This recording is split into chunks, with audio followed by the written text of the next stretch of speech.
पुराने ज़माने की बात है, एक बड़ा बादशाह था जो इंसाफ, बहादुरी और इल्म के लिए मशहूर था। इसकी सल्तनत दूर दूर तक फैली हुई थी।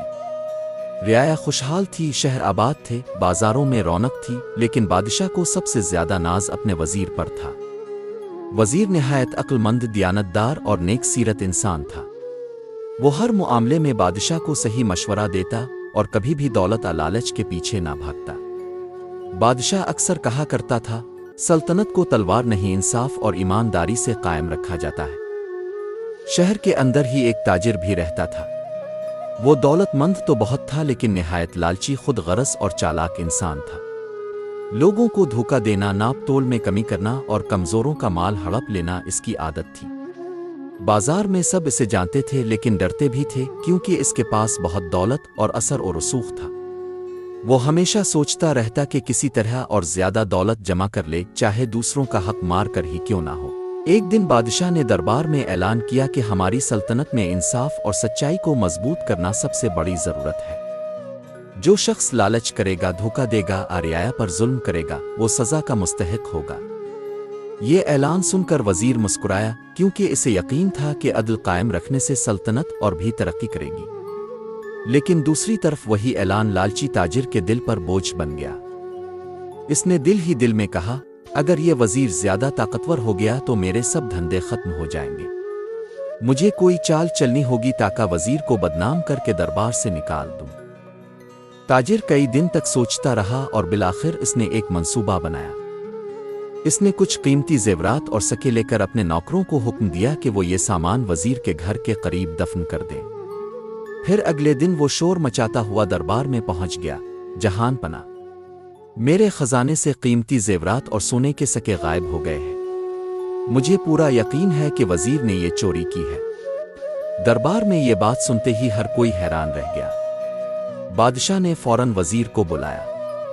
वजीर निहायत सुकून और एतमाद के साथ आया और कहा, जहान पना, मैंने अपनी जिंदगी में कभी खियानत नहीं की। ये इल्जाम झूठ है। बादशाह के लिए फैसला मुश्किल हो गया। एक तरफ इसका पुराना ईमानदार वजीर था और दूसरी तरफ एक दौलतमंद ताजिर जो बड़े दावे कर रहा था। वजीर ने खुद कहा, जहान पना, अगर आपको शक है तो मेरे घर की तलाशी ली जाए। बादशाह ने हुक्म दिया और वजीर के घर की तलाशी ली गई। हैरत अंगेज तौर पर वही जेवरात और सके वजीर के सहन से बरामद हो गए। सारा दरबार सन्नाटे में आ गया। बादशाह के लिए यह लम्हा निहायत कठिन था। इसने कहा, वजीर, तुम पर मेरा भरोसा टूट गया है, मगर कानून सबके लिए बराबर है। तुम्हें कैद में डाल दिया जाएगा जब तक हकीकत सामने ना आ जाए। वजीर सब्र से कैद खाने में चला गया और वहां बैठकर दुआ करता रहा कि आ अल्लाह, तो ही हकीकत जाहिर करने वाला है। दूसरी तरफ ताजिर अपनी कामयाबी पर खुश हो रहा था। वो सोच रहा था कि अब वजीर के हटने के बाद बादशाह इसे ज्यादा इज्जत देगा और शायद वजारत तक पहुंचा दे। मगर वो नहीं जानता था कि झूठ ज्यादा देर नहीं छप सकता।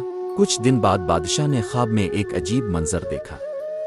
इसने देखा कि अदालत लगी हुई है, वजीर एक तरफ है और ताजिर दूसरी तरफ। एक नूरानी बुजुर्ग आए और बादशाह को कहा, याद रखो, ये वजीर सच्चा और ईमानदार है। असल मुजरिम वो ताजिर है जो लालच में अंधा हो गया है। तुम्हें इंसाफ करना होगा, वरना सल्तनत बर्बाद हो जाएगी। बादशाह नींद से जाग उठा, इसका दिल कांप गया। इसने फौरन तहकीक का हुक्म दिया। बादशाह ने अपने खास जासूस भेजे कि मालूम करें ताजिर के घर वालों और नौकरों का हाल। तफ्तीश के दौरान एक नौकर ने डर के मारे सब उगा दिया। इसने बताया कि ये जेवरात और सके हमने खुद वजीर के घर के करीब दफन किए थे ताकि इल्जाम लग सके।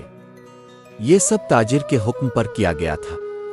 ये खबर सुनकर बादशाह का दिल खुशी और शर्म से भर गया। खुशी इस बात की कि वजीर बेगुनाह साबित हो गया, और शर्म इस बात की कि इसने अपनी आंखों से देखे बगैर इस पर शक किया। अगले दिन दरबार लगा। बादशाह ने सबके सामने ऐलान किया, हमारे वजीर पर लगाया गया इल्जाम झूठा था। वो दियानतदार और सच्चे हैं। असल मुजरिम ताजिर है जो लालच के अंधेपन में इतना नीचे गिर गया कि सल्तनत के वजीर को बदनाम करने की कोशिश की। ये सुनते ही दरबार में शोर मच गया और सब ने वजीर के हक में तालियां बजाईं।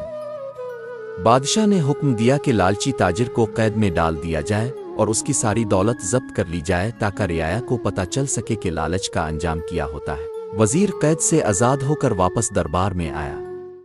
بادشاہ نے اس سے معافی مانگی اور کہا، تمہاری ایمانداری پر مجھے فخر ہے، تمہارا مقام ہمیشہ بلند رہے گا۔ وزیر نے عاجزی سے کہا، جہان پناہ، یہ سب اللہ کی طرف سے تھا، میرا کام تو بس سچائی پر قائم رہنا تھا۔ یوں یہ واقعہ سلطنت بھر میں مشہور ہو گیا۔